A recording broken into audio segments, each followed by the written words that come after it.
मेरा नाम अजित है। मैं एक मैकेनिकल इंजीनियर हूँ। मैं स्वभाव से बहुत ही रिजर्व हूँ।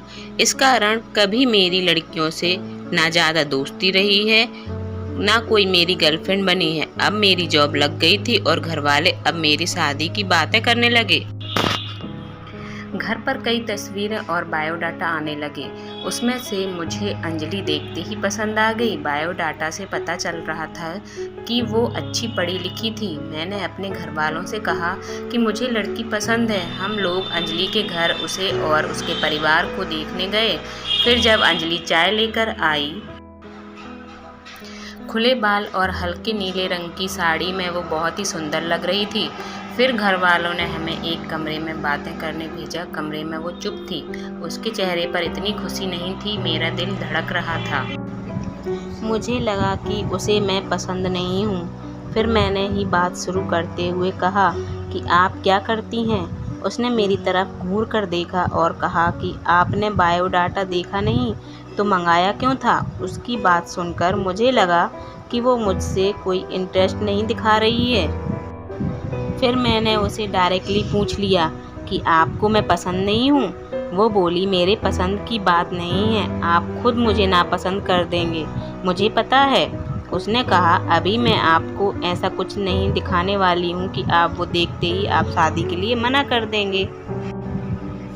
आपसे पहले 2 को दिखाया, उन्होंने भी देखते ही मना कर दिया।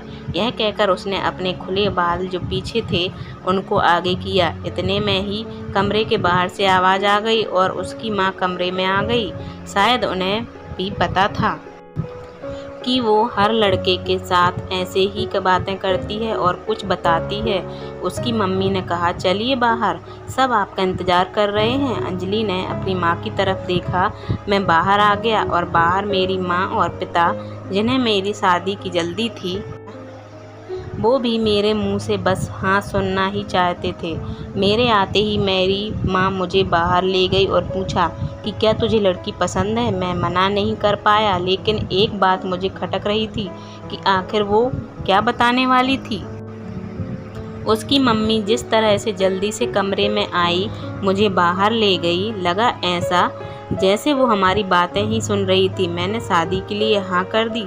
मेरे घर वालों ने उन्हें हाँ में जवाब दे दिया, लेकिन अब मैं एक दुविधा में था कि मैं क्या करूं। मैंने उससे बात करना चाहा। मैंने उससे नंबर नहीं मांगा था। मैंने अपनी मम्मी को कहा कि आप बात करें और उसका नंबर ले लें। मम्मी ने अंजलि की मम्मी से फ़ोन पर बात की और अंजलि का नंबर मांगा, लेकिन उन्होंने यह कहकर मना कर दिया कि अंजलि का फ़ोन अभी ख़राब है।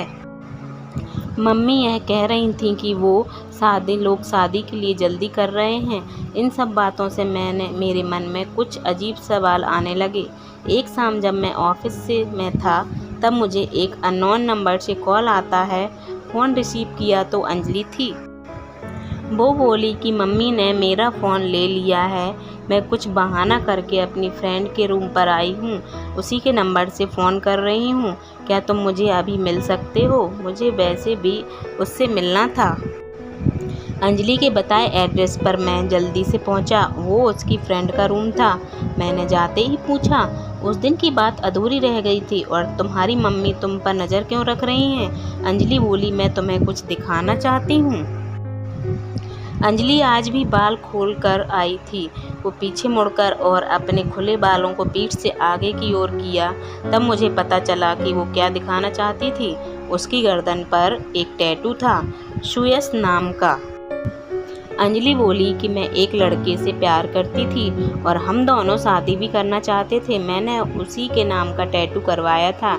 यह बात मैंने अपने घर वालों को भी बताई और वो तैयार भी हो गए, लेकिन सुयश ने मुझे चीट किया। वो मेरे अलावा भी किसी और को डेट कर रहा था और वो लड़की पैसे वाली थी, इसलिए उसने मुझे छोड़ दिया। तब मुझे शादी और लड़कों से एक नफरत सी हो गई थी। उस लड़के को मैंने बहुत प्यार किया, लेकिन उसने मुझे धोखा दिया। तुमने पहले भी 2 लड़कों को मैंने टैटू दिखाया और उन्होंने सच जानकर शादी के लिए मना कर दिया। मम्मी इसीलिए मुझ पर नज़र रख रही हैं कि मैं तुम्हें भी कहीं सच न बता दूं, लेकिन मैं लड़कों की तरह नहीं हूँ। मैं नई ज़िंदगी की शुरुआत सच के साथ करना चाहती हूँ। मैं सुनकर सोच में पड़ गया कि जिसको प्यार मिलता है उसे प्यार की कद्र नहीं होती। आखिर इतनी प्यार करने वाली लड़की को कोई कैसे धोखा दे सकता है। मैंने कहा कि मुझे तुम्हारे पास्ट से कोई मतलब नहीं है, लेकिन मैं चाहता हूँ कि मुझे भी तुम उतना ही प्यार करो जितना उस लड़के को करती थी। अंजलि को यह उम्मीद नहीं थी। उसे लगा था मैं भी उससे शादी करने के लिए मना कर दूँगा। मेरी बात सुनकर उसने इतने दिनों के दबाए आंसू बहने लगे।